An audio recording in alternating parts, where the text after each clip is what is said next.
going on, bro? All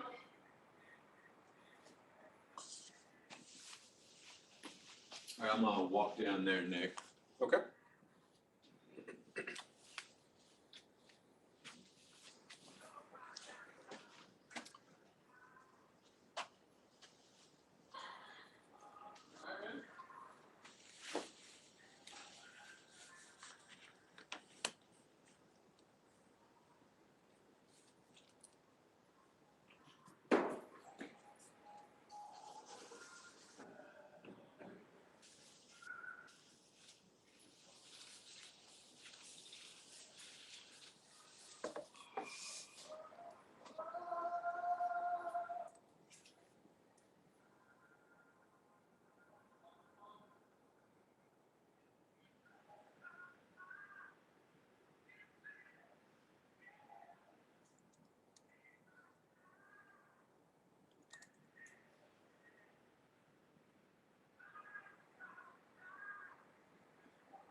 Benar కనిపించలేదు last దాంతో ఉండొచ్చు లాస్ట్ టైం నుంచి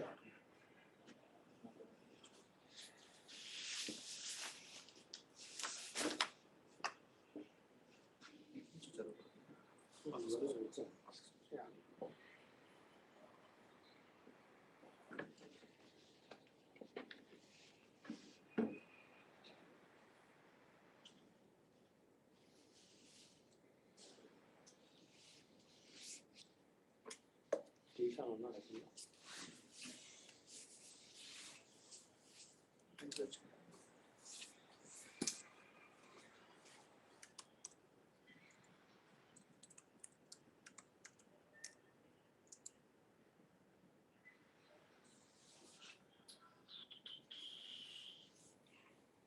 So Ritesh, are you in Detroit area?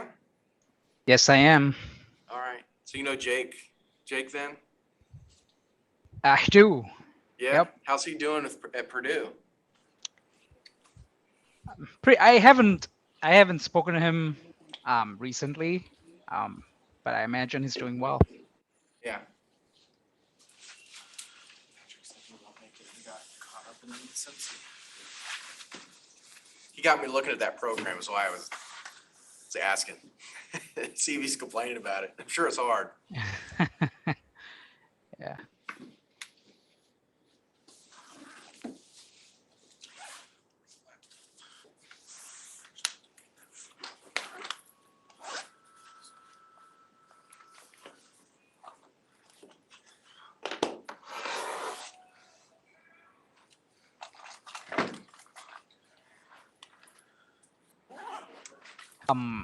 I heard Matthew Steele or Matthew Waddell. Who's in the room? Matthew Steele's here. Hey, just wanted to say hi. Hey. How are things for you guys? All right.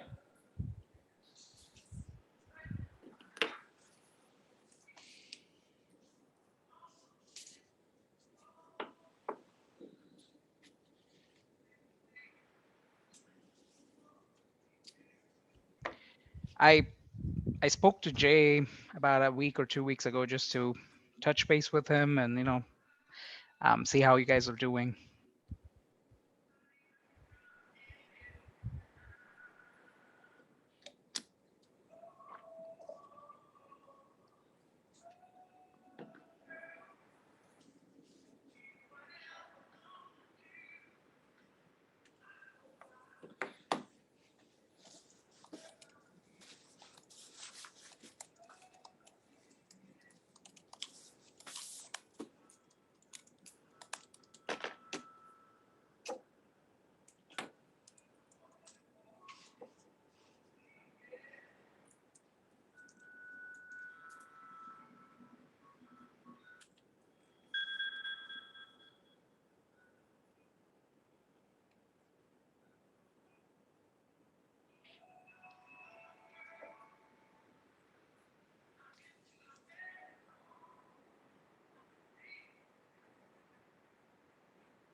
It's your day.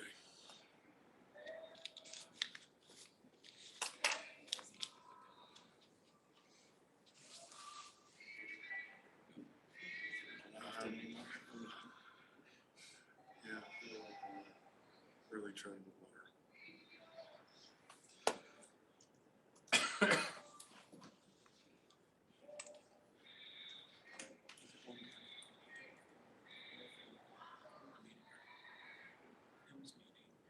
But at the same time, the sprint review meeting started. So I was like, I'm scheduled for 3 it's 1.5 hour. And they're done that multiple times in a day. Oh man. And then I think I told you about Hanson rehabilitation from Medicare. All of a sudden, I want to cancel our step out of the and cross your fingers. It's crazy.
All right, Big Nick, I think we've got everybody we're gonna have, so I think we're ready. All right, thank you very much. Ritesh, you wanna take us to the next slide there?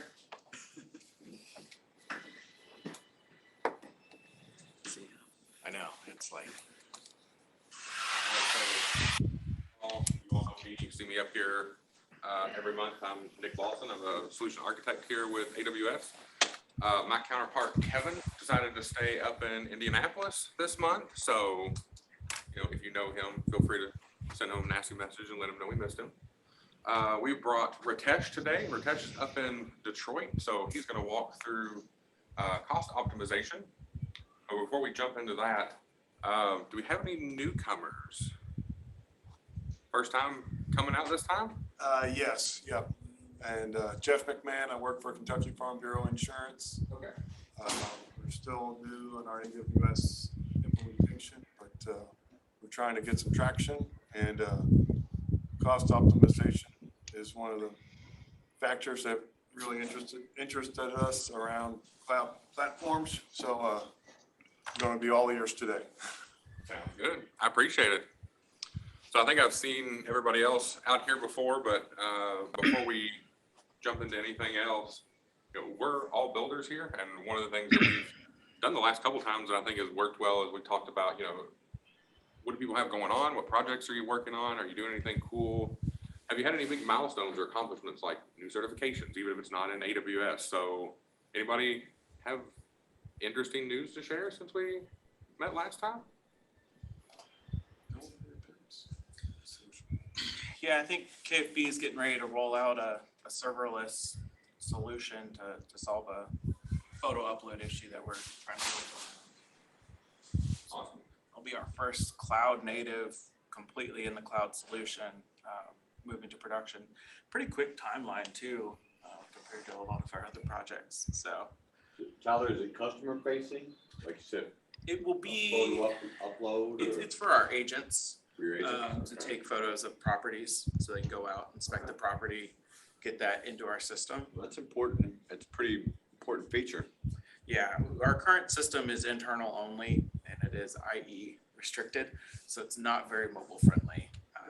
So that's where we just need the ability to take those photos from a mobile standpoint, get those into the system somehow.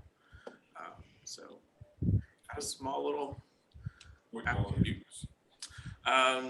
So we're using, from the AWS side, it's API gateways, Lambdas, S3 bucket, DynamoDB. Yep. All the good basic serverless Cool. parts and pieces, so. That's awesome. So my department is finally adopting cloud stuff, but it's through Azure Databricks, but should be saying Azure here. But no, it's like I am the go-to person whenever they are asking about cloud stuff or like how best to implement this or how to access that. So I am my department goes between us and our engineering department now. So And who are you? Merit Health, they're a health insurance company out of Philly. So Oh, okay. so fully remote. They're basically Humana Light. A diet Humana. Is that what, Databricks, what you all gonna use for all of your, As far as I know. data warehousing needs? As far as I know, but I just have a curious question. How many people here have multiple cloud platforms? Hey, Nick, I can't hear you. I was just Hello. asking how many people have multiple. We might have lost Ritesh. I Lost think. Ritesh. yeah. It's like that would have been a good screenshot. But we have three. We have Azure, AWS, and GCP. Azure primary, then GCP, and then probably the third is AWS. Although we started in AWS, so it's kind of mixed environment there. We have two. We're Azure and AWS. Azure gets you with that M365 and Active Directory. That's their entry point, Office 365. It's because the Office products are just basically like how most normal people, Gotta have email. or Outlook, or people are just now starting, or the general populace is just now learning Excel. I would say most of the enterprise customers that I end up working with are the same way. They're in more than one cloud to do something. Either different teams have picked their own cloud and haven't had any real oversight or guidance on that, or they cherry pick what they want, data in one, AI in one, federation for like your AD servers in Azure, pretty common. Okay, looks like Mr. Ritesh is back here. I'm back. Can So you we guys hear me do- okay? We can hear you. We do have giveaway item for today. It's a nice little Echo Dot if you all are interested. Ritesh, if you can come up with a trivia question at the end based on your presentation, we can decide our winner that way. And at the end of Ritesh's talk tonight, instead of emailing out the surveys, which I am terrible at remembering to do, we've got a QR code up. So as we're wrapping up, he'll show a QR code if you all don't mind filling that. I think it's like 4 questions. Want to move us ahead again? So this month, cost optimization. Next month, I put off as long as I could. I will be back talking about AIML, specifically focusing on generative AI and SageMaker next time. So it's hard for me not to come in and ramble on for a whole hour every month on AIML, but it's been a full year since I bothered you all with it, so you had to sit through another round. And with that, I will turn it over to Ritesh. Alrighty. So I'm Ritesh Shah, Customer Solutions Manager at AWS. I partner with customers like you for strategic migrations and modernization to make sure you get the expected value from cloud. And more important, you can sustain with it. And you know, cost optimization is a very important part of sustaining in cloud, and it is one of my favorite ones. And that's why I'm here to talk to this group here. So when I was a customer like you, I worked as a lead AWS architect for a global auto company. And you know, we were trying to set up a cloud center of excellence, but I was getting pushback from our leaders, senior leaders in the company. And you know, what I did was I put some money back on the table using some of the tips that we'll talk about today. I was able to save like 16% of their annual costs, which was, by the way, a 9-digit number at that time. And all of this in 100 days. And when I did that, I earned a seat at the table with the senior to stand up our cloud center of excellence and then drive value. All righty. So here's the topics we will cover today. I will make sure we spend most of the time talking about practical tips. And if I increase the font size or change the font size to relate to the amount of content, here's what the agenda will look like. So we are going to spend most of our time on what you can do with lowest effort and get the biggest value. And I'm a big fan of 80-20 rule. So how can you get 80% results for 20% of effort? This is also where we will talk about different strategies and tools at the service level. So I heard, somebody has a serverless application with DynamoDB, Lambdas. I know some folks from Humana, they want to do containers. So we'll talk about those specific services and how you can work on optimizing cost for those services. And I'll be honest, there is a lot to cover today. I think we had a little late start. I'll be cognizant of your time. If you have to leave at 6:30 Eastern time, I will try to have a logical stop, but I'm kind of a little worried that we might run over. So just kind of wanted to give you a heads up. All right. And by the way, if you have any questions, it's a small group, just feel free to unmute on Zoom, or Nick, if you can just ask questions. I want to make sure this is interactive and you get the most out of it.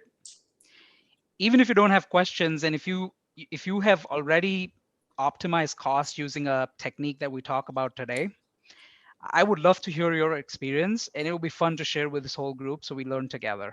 Okay. Alrighty. Just setting the table for today's discussion. We all know we are in an economic uncertainty. Leaders, are looking at cost optimization. It's a big topic everywhere for every company. I kind of related to how it was at COVID, right? So CEOs went to CIOs, and IT was able to help companies survive and thrive during COVID. And I think we are in a similar time where executives are coming back to the CIOs and asking for how they can optimize cost and be more efficient. But I kind of want to reset the perspective, right? Whenever we talk about economic downtime, we talk about cost cutting as our mind immediately goes there. But there was a survey done in September of last year, and the business leaders of top companies, like I heard a few here, they are prioritizing 6 or 5 other things above cost savings. And I'll tell you, I have a regional bank as one of my customers. The CIO, after the SVB collapse and all the financial stress, they shifted their priorities from transformation to risk reduction. So they came and talked to us about cost optimization. But in that same quarter, the CIO in our business review said, how can AWS the entire data center to cloud? Because they wanted to increase their business resilience and operational efficiencies to really mitigate the risks that they have on-prem.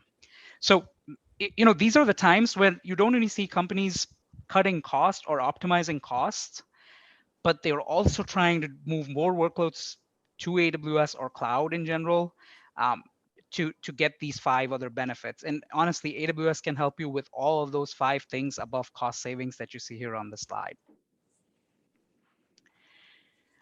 Just a perspective, like, terminology, what I think of when I think of cost optimization, it's not just an AWS bill or cost itself. It is basically how you measure business value for the cost or for the investment that you're making, right?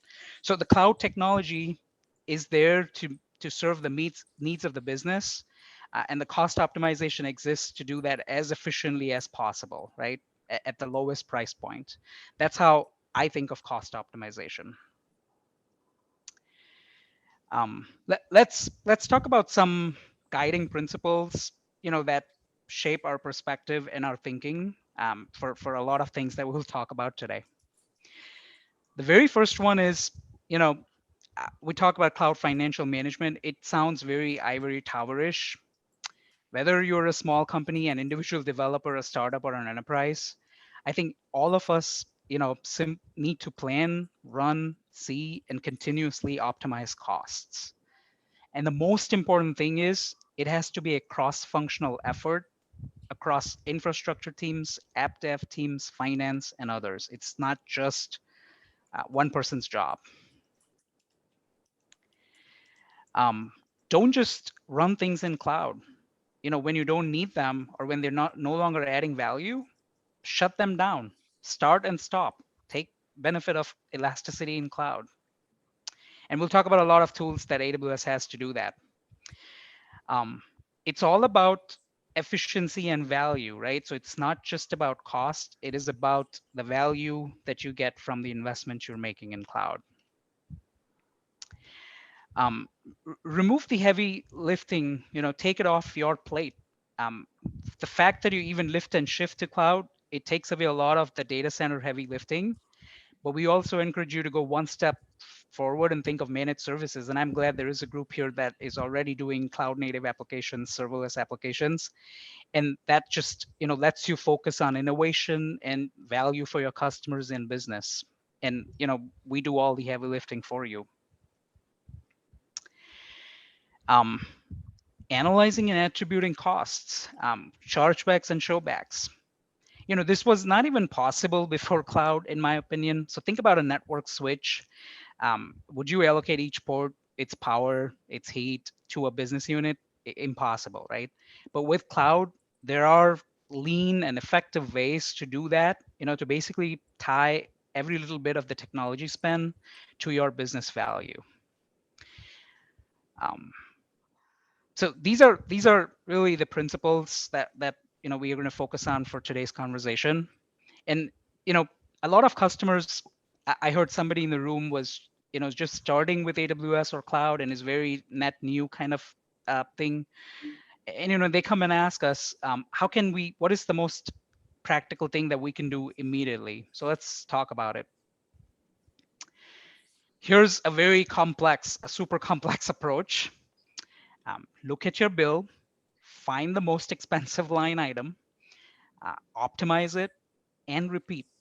And I'm not trying to belittle anybody, but a lot of times we just overlook this simple framework.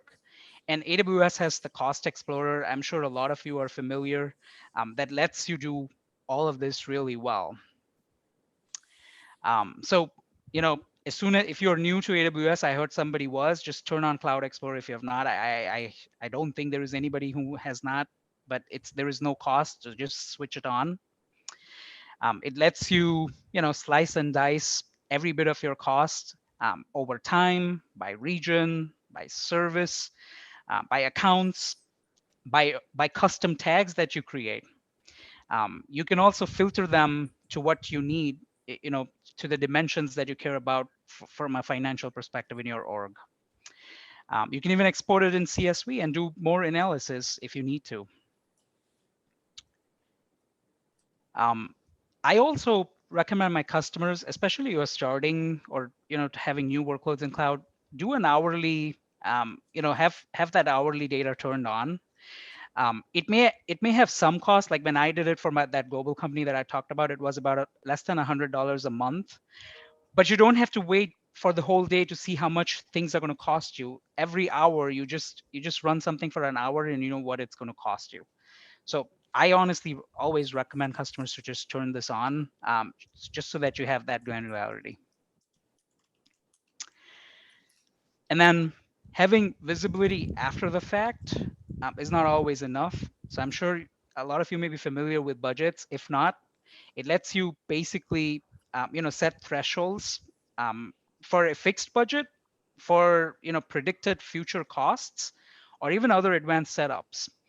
But if you're new, just start with a fixed amount, set a threshold, set an alert. You can get it as email, SMS, or even Slack messages. The budget itself, does only sends an alert, but you can write code to automate any action on your behalf, right? You can use a Lambda function to write any code that you want for automation. Some other tools I want to call out. I know at least some people in the room are already familiar and use this. So Trusted Advisor gives you recommendations for cost optimization. It'll tell you about idle resources like EC2s, RDS, load balancers, etc. There is cost anomaly detection. This is a good one. It uses machine learning. It looks at the trend of your data and your spend over at least 2 weeks. And then if it sees anomalies, it'll alert you so you can immediately start your analysis and take action. Oftentimes more than cost, it also helps you from a security perspective. If somebody's doing some Bitcoin stuff in your accounts, you will immediately know there's something wrong in the account, or somebody wrote a wrong code and unlimited. I have done that. I've been an idiot. I've done stupid things like having an infinite loop and shoot up the Lambda cost. So this is really, really handy for those kind of situations. Compute Optimizer. I'll take the opportunity here, Ritesh, to tell another embarrassing story. This is on the GCP side. When I was a solution architect here in town, I was playing around with their image recognition software. I can't remember what it was called now, to do a demo. Custom trained it on some images we had, did not set a budget, let that run for about a month, forgot to turn it off, and At which point the CTO came to visit me one day and said, do you know why we have a $30,000 charge for AIML services on Google that we're not using? And I said, I do, and I will go beg GCP to give us that money back, which they did, but then I had to sit there and go through a mandatory kind of hand slap and talk on how I should set up budgets and alerts to make sure I don't do something like that again. So It learn, happens. it does, but learn from our pain. Don't do that. I have a much scary story. So before joining to Humana, I was working in a startup where engineering team combined that we as an engineering and operations team, infrastructure engineering and operations team are holding their hands back because every time they want to do something in their dev or non-prod environment, they want to come to us so that we can run it. So we're pretty much keeping everything a tight ship. They said, okay, we are paying money, why can't we do it? So there was a discussion and they said, okay, let's give the kingdom of the keys to them. And then we gave them for possibly 2 months and they were successfully able to burn down 70% of their 1 year engineering budget. Wow. So they had to come back again to the operations and say that, can you save us? Please take these keys back. Yeah. They handed over in a good golden lock and said that you can hand over, you can take care of your own case. We'll submit a ticket if we need something. Yeah. What I've noticed is people spinning up all the AIML features and they're kind of new to them. And they can be rather expensive because they're services built on services built on services, right? And so we've had a lot of people come in and go, hey, we need a FinOps assessment for how we're doing this, or some sort of controlled, IAC environment. So people aren't running AIML if they're not supposed to. Yep. Yeah. Thank you for sharing your experiences. Some fun stories that I can relate to. Alrighty. The other tool that I want to talk about is Compute Optimizer. So it basically gives you recommendations on under-provisioned or over-provisioned EC2s or even Lambdas and EBS volumes and other things. And then you can take, again, it uses machine learning to look at your past data, and then it gives you recommendations that you can assess and take actions on. Alrighty, so this was just a, if you're new, a scrappy way to get started very quickly and optimize your cost. Let's get a little organized and see how we can be set up better on AWS.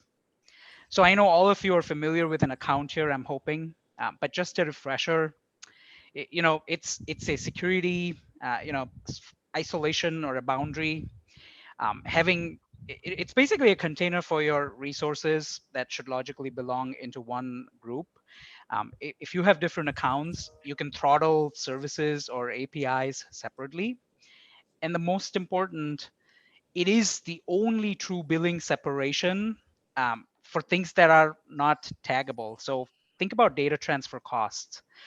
You can't tag them, right? So the only way you can separate those is through isolating them into different accounts. So I think everybody here probably already has a multi-account setup or, thinking about that. Here's one example. You have a management account. And again, this is just one way. You can do it in n number of ways. You would group accounts into logical units called OUs or organizational units. Here you see by business units. I have also seen by production and prod and non-prod, right? Because you want to have different controls and policies on non-prod versus prod. You can now even have nested OUs in AWS. And after that, you would have accounts tagged to those OUs. When you do this, you get a lot of benefits. You get consolidated billing across all of these accounts, and you can also slice and dice by each linked account. If you buy savings plans or reserved instances at the management or the org level, you can benefit with the volumes across all of these accounts that you have. You don't have to do them individually in each account. You can just manage them in one place. I'm sorry. And then if you want further, if you want to drill down further, you at that point, I would recommend you use tags. So, the way your organization thinks about financial dimensions, it's either it's a cost center or whatever that is. You would use those tags. You would create those tags and make sure you turn them on. If you're early in the adoption of AWS, this is probably the first thing we would recommend you do, because it's easy to do it upfront and very hard to fix it after. Alrighty.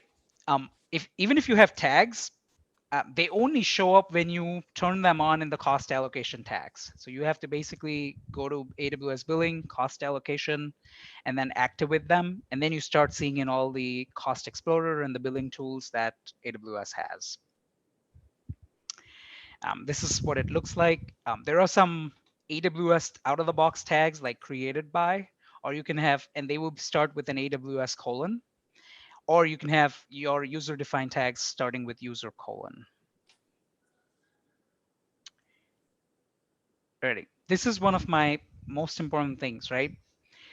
Think about somebody telling you, hey, our AWS costs have gone up 10%. What insights can you glean from that statement, right?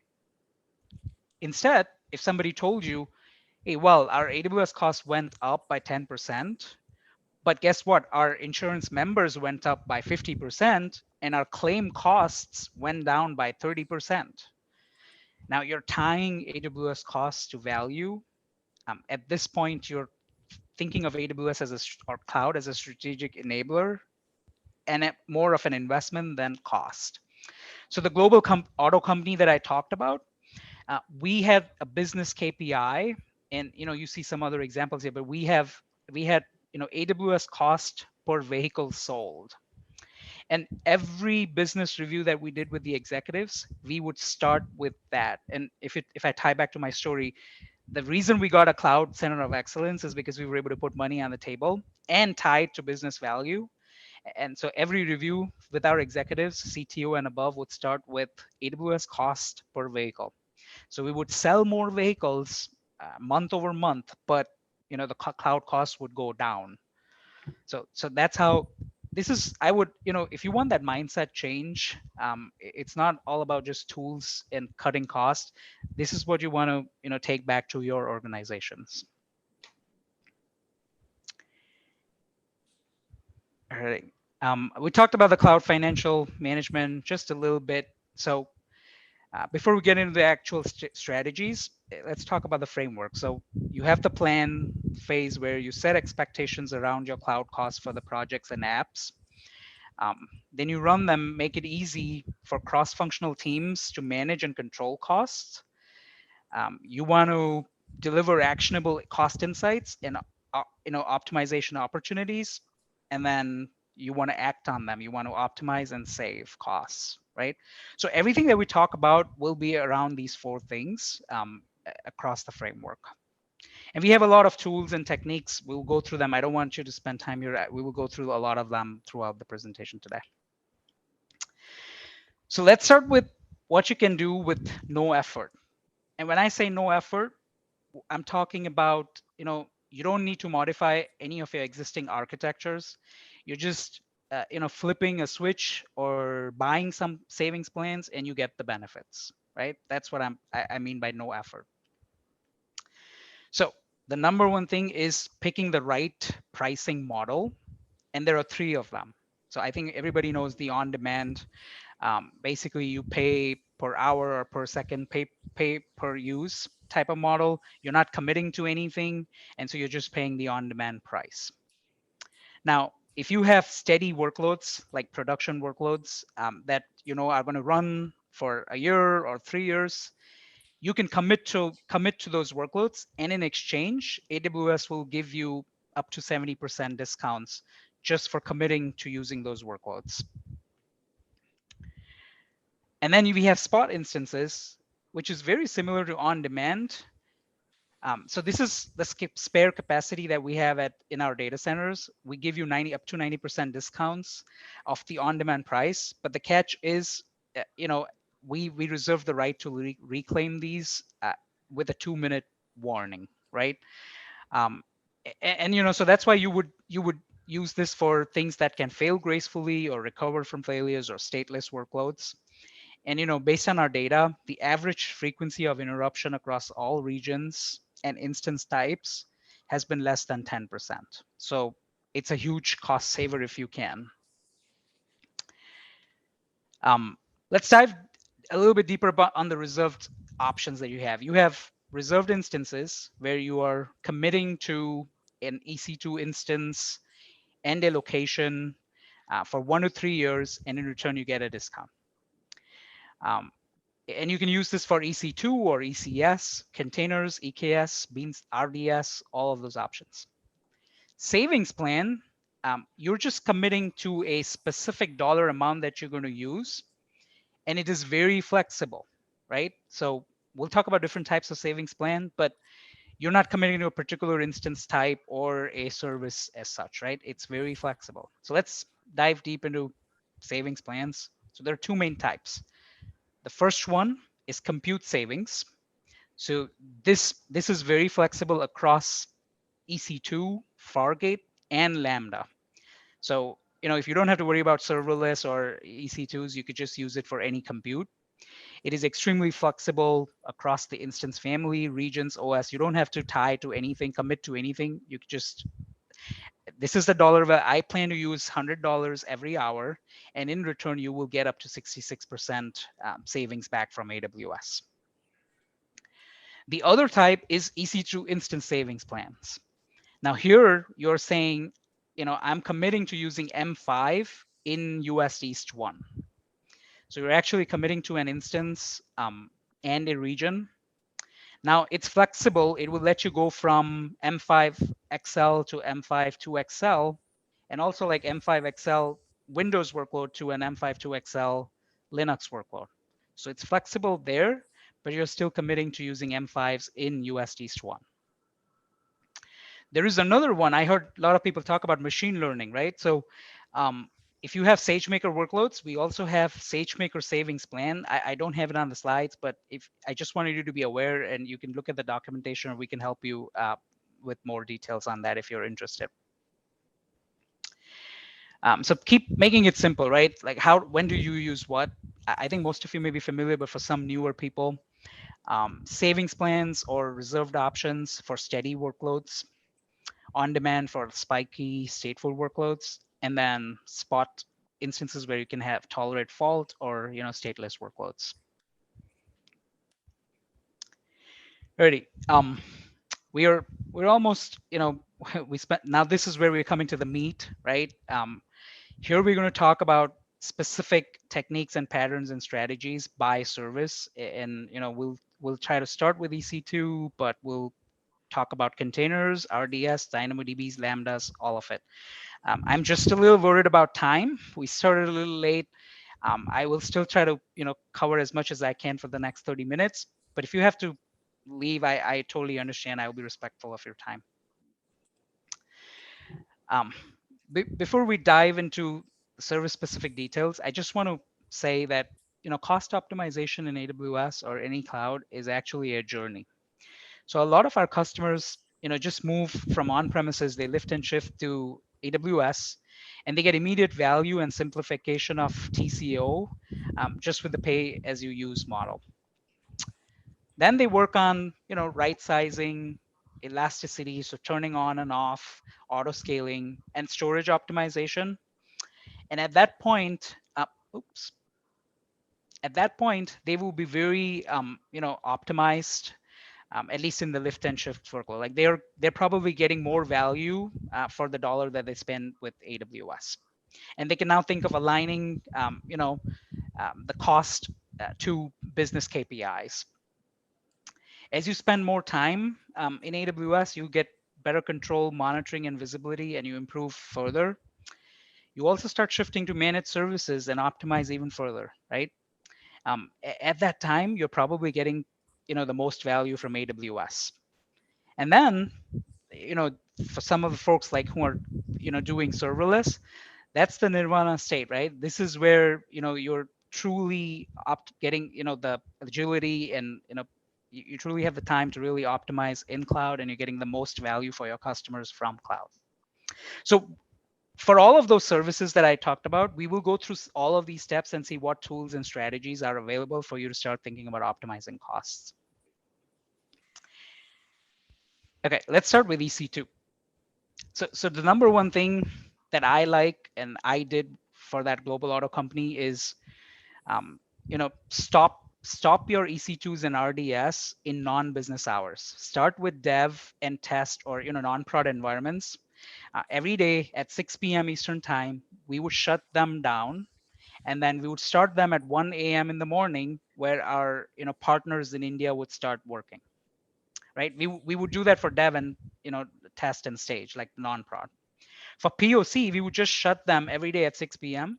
and then never turn them on until somebody manually turned on the instance, right? Because it's a POC, so you may never even want it. So we did that using an AWS solution called Instance Scheduler. To be very clear, it's not a service that you can see in the AWS console. It's an application or a solution, software solution that you would actually deploy into your account. We have a CloudFormation template in our solutions library that deploys this architecture. And then once you deploy it, all you have to do is, tag the schedules to your EC2s and RDS. And based on those schedules, they will automatically shut down and start automatically for you. Ritesh, what was that called again? It's the EC2 instance scheduler. And I really hung him up on that one. you links to that. It's in the resources section at the end. Okay, here with. Okay, thank you. Is there a question? Okay. Nick, did I miss something? Sorry, I heard a thank you, but. You were breaking up a little bit on this end, but we got the answer. Okay. Okay, the next thing is elasticity. And, auto scaling is a no-brainer, but I have a regional bank that I'm working with, and they're going from cloud 1.0 to cloud 2.0. And in 1.0, they cannot even auto scale. So they're kind of in cloud, but they're treating it like an on-premises data center. So it feels like a no-brainer, but there are customers that are not able to, benefit from this. But the other thing I want to call out is auto scaling is not just for EC2s. There are a lot of other services that you can use auto scaling for, like ECS or EKS, DynamoDB, Aurora, and AWS auto scaling service gives you that unified, experience for managing auto scaling in a single, for multiple resources all at once. Okay. Right sizing. Now, I know everybody is aware of, compute optimizer or trusted advisor, but if you're like me, I don't trust these automated tools before I change something in production. I like to validate and verify myself. And we don't underestimate the CloudWatch has everything you really need to know to make those decisions to optimize your EC2s. So I just wanted to bring that here. It's a practical tip. Just use your CloudWatch information metrics to make those decisions and optimize your resources. The next important consideration is, the instance class. And we have a dizzying range of instances, I think more than 400. Matching a workload to the right instance often is the most cost-effective way. And I'll talk about some. If you don't know where to start, you probably want to start with general purpose. And if you expect some spikes, you can go with burstable because they let you double the CPU for a short period of time. And then anytime you're in AWS, you might have heard about, AMDs and Graviton. So what's about AMDs and Gravitons? Let me just clarify that, right? So most of our EC2s are, Intel Xeon processors. We have been a partner with Intel for 14 years, and we've optimized over time. But in 2018, we launched these AMD-based instances. And so what? Well, AMD-based instances have the same architecture as x86. So you can easily, start using AMD without much effort. And it lets you save 10% on your compute and memory, right? So it's an instant, easy cost saving opportunity without much effort. Let's talk about Graviton. So Graviton is Amazon's ARM-based server chip. We designed and built it. Graviton 2 is the second generation of the chip. Why did we do it? Because Graviton 2 offers 40% improved price performance with the comparative x86 instance types that we have. And even better, we have Graviton 3, which have 25% better price performance compared to the Graviton 2 instances. And these are not just for EC2s. A lot of our managed services also have Graviton 2 or Graviton 3 now. So what's the caveat, right? Why would is it a no-brainer that everybody should go? Well, there is consideration because you're moving from an x86 to an ARM-based. So the rule of thumb is if you are, if you have a managed service or if you have, an interpreted language, or if you're more current on your software stack, the easier it is for you to go to Graviton, right? To call out some examples, RDS, we will talk about in the RDS section. Most of the times it is a no-brainer to go and just upgrade and get the cost benefits. If you have Lambda functions with interpreted languages, it is generally easy if you have base images or Lambda managed runtimes. But as you get to compile languages or Microsoft .NET workloads, it gets a little bit tricky, right? I just wanted you to be aware on where you should spend the most effort to get the biggest value. Okay, so we talked about EC2. Let's talk about EBS storage optimizations. So EBS is our elastic block storage. And just at a very high level, block storage is a little bit different from object storage. Two things I want to call out. It doesn't have metadata to store and retrieve data like you would have in an object or a file store. And you don't have to read the entire file for every transaction. So the reads and writes are way faster than the object stores. So EBS is what is used as your network drives for your EC2s, as well as it powers the RDSs and other databases and analytics workloads, right? These are the 4 different types. In interest of time, I don't want to go into details, but these are 4 different types for different use cases like NoSQL or relational, etc. Let's start with how you would optimize general purpose SSD drives, right? So a lot of our customers are still running general purpose, GP2 drives. And, our customers love the simplicity of buying storage capacity and getting throughput and IOPS bundled with it. But then customers asked us for more. What if I just want to increase or improve my performance, IOPS or throughput, and I don't need additional storage? I don't want to really pay for storage. And that's why we came up with GP3. So GP3, separates storage from performance. So you can buy more performance or get more performance without paying for storage, right? And if you even look at the comparable GP2, with 3000 IOPS, GP3 upfront with the same performance or better performance has 20% cost improvement. Like we just reduced the cost by 20% by going to GP3. So for that global company, we had so many EBS volumes in GP2, we went to GP3 and we saved a significant amount on storage. So it's a real, I just had to write one Lambda script, and I bet there are, systems manager documents, runbooks automatically available for you to do that. But it was a simple change and we saved a lot of money. Okay, S3. I heard some people in the room, they're using S3. Very simple thing that I tell, delete if you don't need S3 buckets, delete them. And if it were me right now, so you don't have security issues, you're not paying for what you don't have, right? The most important thing you can do with storage S3 is, tying your S3 buckets to the right storage class. Before I even go to the storage class, right? We have been, we launched Amazon S3 in 2006, very early days.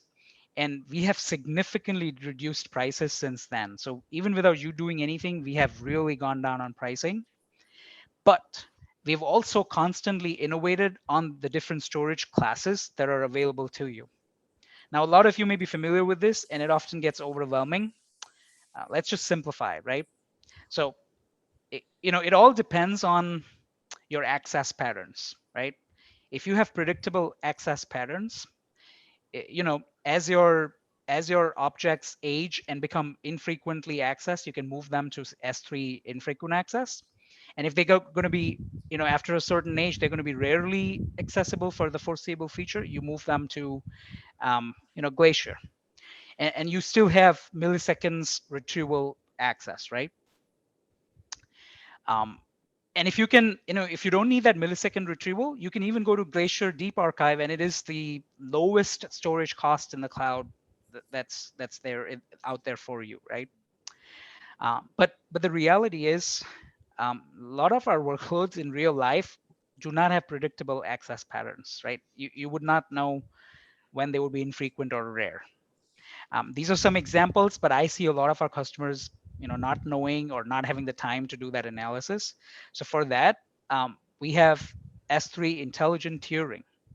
So it, for a small fee, monitoring and, just some small fee, it will automatically move your objects across the storage, the 3 storage classes that we saw up front, right? You don't have to pay for retrieval fees. You don't have to pay any lifecycle fees. There is no operational overhead. You just turn this on, pay a small fee, and then it automatically saves money for you. We've seen, the new archive instant access tier, it delivers up to 68% lower storage cost for data that is rarely accessible, right? Think about the application logs and so many things that we have. We don't rarely ever use it. Just turn this on and it'll take care of the storage cost for you. Let's talk about RDS. So I talked about Graviton. I just want to call out that is also available for RDS. If you go with open source databases, it gives you 52% better price performance. If you go with Aurora instances, it gives you 35% better price performance. So this is another low-hanging fruit.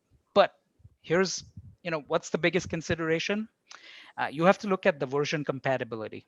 So these are the versions that your engine has to be at for you to be able to use Graviton. If you are at these versions or higher, this is a very low-hanging fruit. Again, this was one of the things I did for that auto company. We had so many RDS databases that we were able to save money without a lot of effort. Okay, for optimizing your RDS, customers asked us for more monitoring, and we came up with enhanced monitoring.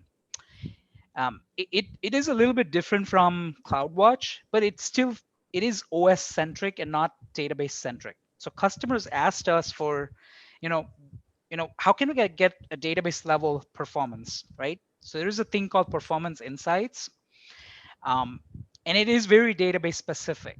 So the top part tells you, the load on the database over time.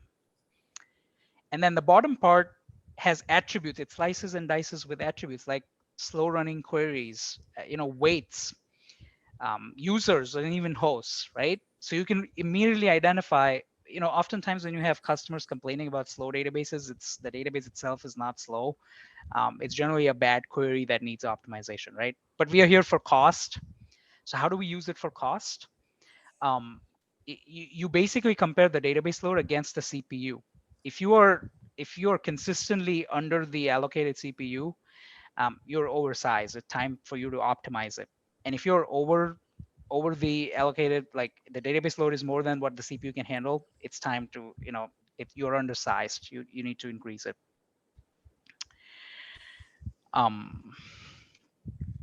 Okay. And another benefit, I have always enjoyed this, we don't always have the luxury of a DBA, with cloud, and often the burden is on the app dev teams or the infrastructure teams. And this is the nice way to prove that the database is not slow. It is some query or, some user or host that is being bad, right? Alrighty. This is another fun one, data transfer, right? So when you think about costs in AWS, there are three dimensions. You have compute cost, you have storage costs. We looked at some examples of compute and storage. And the third one is data transfer. And this is often overlooked. If you go to Cost Explorer, you can add a usage type filter for data transfer, select all, and you will see that separated out like this here on the screen. But let's understand a little bit about where you have the data transfer costs. First, let's talk about two servers within the same availability zone. Let's say they have private IPs and they're talking to one another. There is no cost. If they're within the AZ but you're communicating using public IPs, there is a data transfer cost. So that's for things within the same AZ. Now let's talk about across AZs. So when you're across AZs, there is a data transfer cost. So when you're having those disaster recovery conversations and you want to go across AZs and across regions, these are the things you should bring up to your business and make sure they understand what the cost implications would be. So this was across AZs. Now let's say if you want to talk cross region, well, inbound data in is free, but there is a cost for data out. And the most important is when data goes out to internet, that's where you have the most cost. Well, data in is again free. I don't like to use the word free. Data in has no cost, but data out, it has the highest cost for the data transfer here. And that's where you should spend your time optimizing, right? So one of the common things I've seen with the customers, and you might know this. So if you have your workloads like an EC2 or a container in a subnet in a VPC, and they're trying to talk to a public service or internet service like an S3 or DynamoDB, by default, the traffic will go through the internet gateway all the way to internet and then to that same service, even when that service is in AWS. So you are paying $0.09 for the data out, for every GB of data out, right? So this is what you need to optimize. And one of the easy ways to do that, at least for S3 and DynamoDB, is to have gateway endpoints. So if you have a gateway endpoints, and by the way, they are at no cost, so they are like no-brainers. As soon as you put a gateway endpoint, the traffic from your EC2 or containers in a VPC will remain within AWS. It will not go through internet. And so this traffic is within AWS to the DynamoDB and S3, and so you're saving that cost immediately. For other services, there are interface endpoints. They come with a little bit of a cost, but if you have those type of situations, work with your SA solution architect or a CSM on the team, on the AWS account team, and they will be happy to help you with this. Okay, I know I'm continuing to keep moving. I just want to take a pause here. The next three topics that we have are containers, DynamoDB, Lambda, and CloudWatch. I will try to wrap it up in 15 minutes, but if you have to absolutely leave, we are at time. And I'm very thankful for you to be here, but I want to, if you have to leave, you can leave here. And there will be a video recording that will be available that Nick will put on the meetup site, and you can look at it, listen to it after, or reach out to us or your account team, and we'll be more than happy to help you. But for those who can, I think we're good for about another 15 minutes. I think Yep. if anybody needs to leave, they can leave, but if you can wrap it up in 15, that'd probably be good. Awesome. Yep. I'll do my Also, best. too, if you have anything visual that you want to show us, maybe from Trusted Advisor, I see a lot of people are taking notes, but if you have anything visually doing that you would show us, that might be of interest. Yep. Okay. Let me see. Let me get through this, and then I can try to bring up something in my AWS account. All right. Let's talk about containers. So we have two container services. ECS is our proprietary, and then EKS is Kubernetes based, open source. If you think about any container service, they're mapped to orchestrators. They have hosting, and then they have image repositories, right? So the image repository for us is ECR. ECS and EKS really just control container placement strategies and stuff like that, but your containers are actually running on EC2 or Fargate. The reason I highlight this is your strategies for container optimization boil down to they're not different from EC2 or Fargate optimization. They're very similar to that. So let's break it down even further. So we have a control plane and a data plane. ECS, there is no charge. EKS, there is a little bit charge. By the way, all of these charges are for a particular region like US East 1 and at a certain date. The real cost is the data plane, which is again EC2 and Fargate, right? So that's where we should be focusing our time. And again, the strategies are very similar. You have auto scaling for the containers themselves and the underlying compute, right sizing, and then the different purchase options that you have for EC2, right?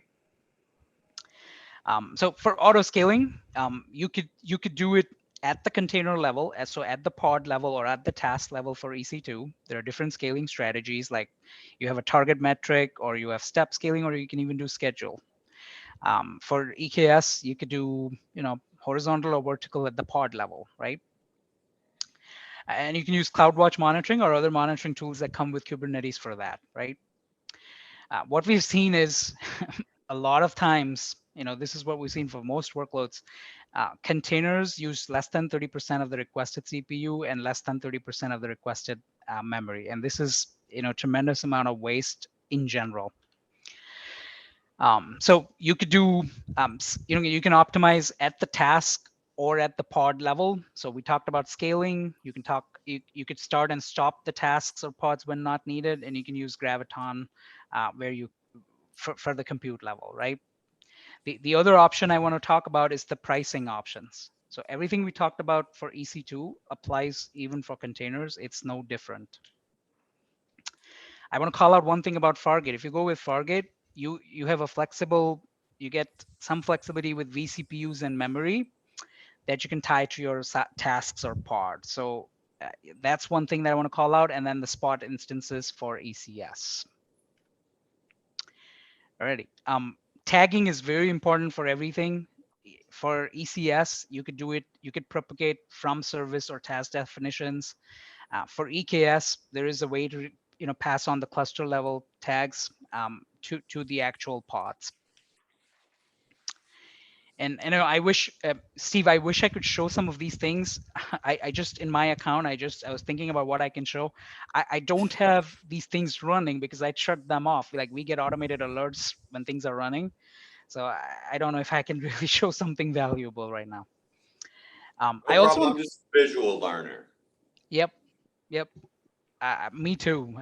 This is good feedback, by the way, for future sessions. So EKS, there are Kubernetes plugins like the Kube Resource Report and kubectl cost that you probably already use or you should use for cost optimization. Okay, talking about DynamoDB. Again, one of the things, it's a serverless NoSQL. One of the things you can do is, sizing options, and let's walk through them. So one is provisioned, right? So you basically, you provision a certain capacity for read and write, and you pay per hour for that provision capacity, even if you don't use it. On demand is slightly better. You only pay for what you use. And then you have, if you have a predictable workload where you know how much you're going to use, then you go for reserved instances because you're committing to, 1 or 3 year time frame, and then you get discounts in return for that. Just want to break down a little bit about how pricing works. So you pay for write requests and read requests, and then for storage, right, for DynamoDB. And if you see, the write is 5 times more expensive than the read units. So let's focus on what you could do for write, right? So some of the things is, DynamoDB lets you store JSON objects. Simple things like the attribute length, for instead of using full name, if you can use FN and reduce the size. In this example, if you had 1 billion items, 66 bytes each. It is 66 gigabyte. And if you just reduce the size, you save 22 gigabyte of storage, right? So that's a huge cost benefit. Like we had millions of vehicles and customer data in our DynamoDB for our serverless app to turn on and turn off your car. And we literally saved, I don't want to call out, but more than 100 gigs of storage just on DynamoDB. And that's just one workload. Another thing I want to call out, the way the write units work is, it is basically it's one write per second up to 1 kilobyte in size. So if you have an object which is a little bit over 1 kilobyte in size, you use two write units. And if you have like 10K items in 1 second, it's 20,000 write units. But if you go down in size just a little bit, you bring down the write cost by half. And that's a lot. Like it turns out to be a lot when you really scale your workload. Another thing, like if you have a gaming or, where you care about the rank and that's the only thing that's going to change frequently, and that is just like 17 bytes versus the entire metadata and the whole record is over 2 kilobytes. This is 3 WCUs. And if you just separate the data like this, you're just using one write unit for the ranking, right? And it's a pretty simple trick, but it saves a lot. There's another cool feature called time to live. Automatically you set a timer for each record, and when you don't need it, it will automatically be purged. So you're not paying for storage anymore. And it also improves performance a lot. Okay, and then storage options. Again, we have standard storage, and then we have infrequent access. I just want you to be aware of those options. Trying to wrap up quick here. So Lambda, again, the way Lambda pricing works is you pay for the duration your Lambda function runs. You pay for every GB second, and then you also pay for the number of requests you make to the Lambda function, right? We have lots of tools, like Computer Optimizer tells you how to optimize, but I personally have used this. This is a serverless application. It's not a service. It's called Lambda Power Tuning.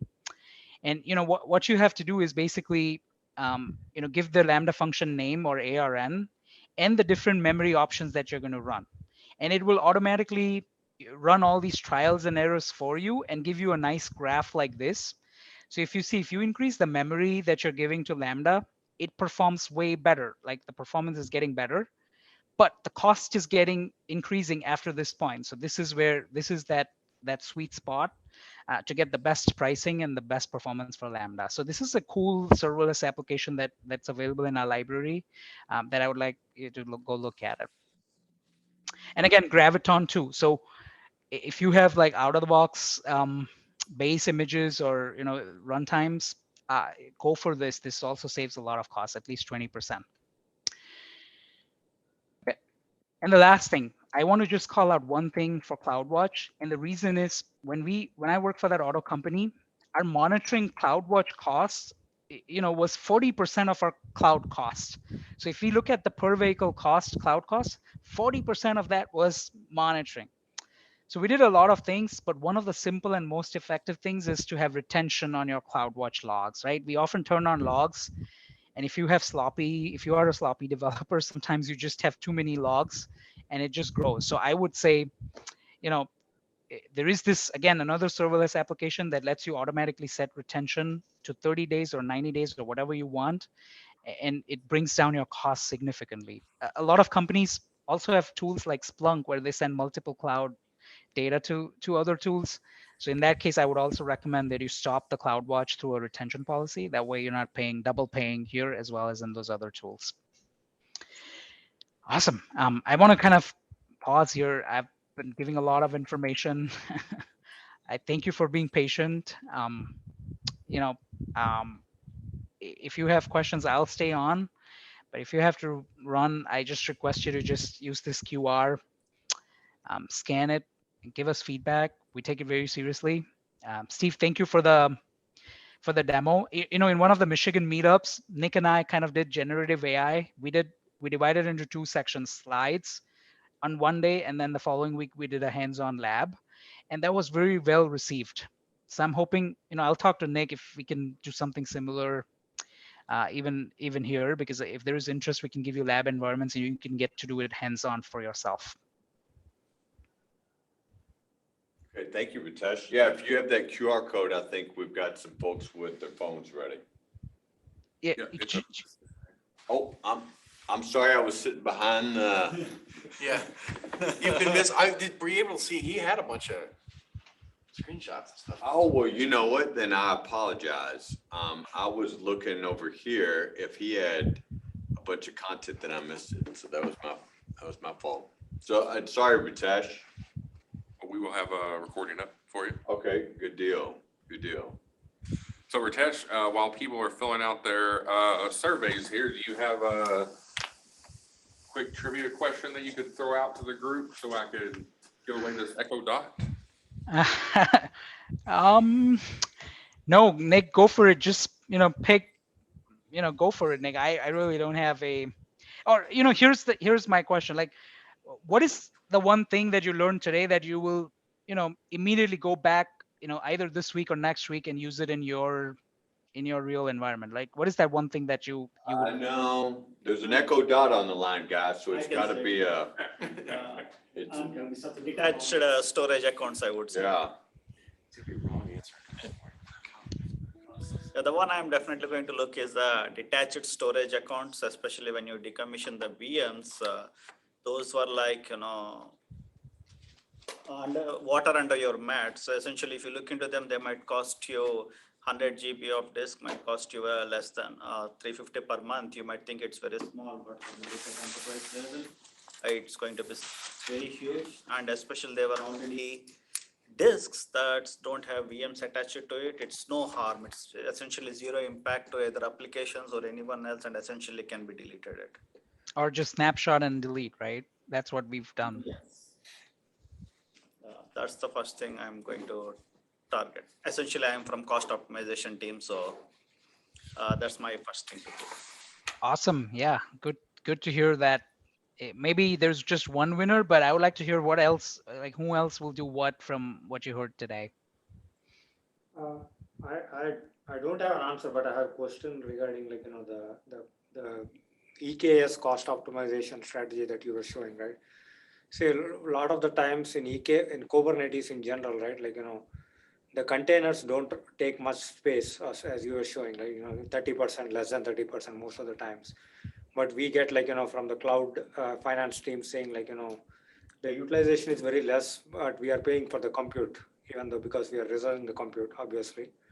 So I think in Google Cloud, we have something like an autopilot, which kind of allocates cost based on how much your pod is using instead of the compute cost. So is there some kind of, something in the roadmap for AWS to bring some kind of that feature into EKS? No, that's a very interesting concept. Even if there is, I am not aware. So I'm going to just do some research before I give you an answer, because I haven't done it myself. But I want to, before I give you anything, I want to confirm myself. So Nick, are you able to take the email ID of the person who asked the question? I will get that for you. Yep. Okay. Yep. I will get back to you with an answer on that one. Or, if you don't have that, it's a great product feature request for us, because 90% of our requirements come from customers like you. So it will be a great thing to have. All right. So question for the Echo Dot. For EC2, for RDS, for the container services, there was a couple mechanisms that if you're willing to say upfront how much you will use, you will save money right off the top. What is the name of at least one of those programs? Reserved instances. Reserved instances? That's it? The cost optimization team. I'm cheating here. Cost optimization is what all I am reading from last 1 month. Okay. All right, everybody. Good session, Nick. Thank you very much, Ritesh.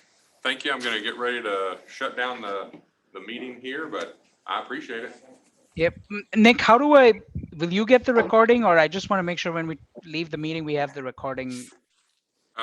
Yes, I should get an email when it's Okay, transcoded or whatever it does. awesome. Thank you, everybody. Thank you. We are talking about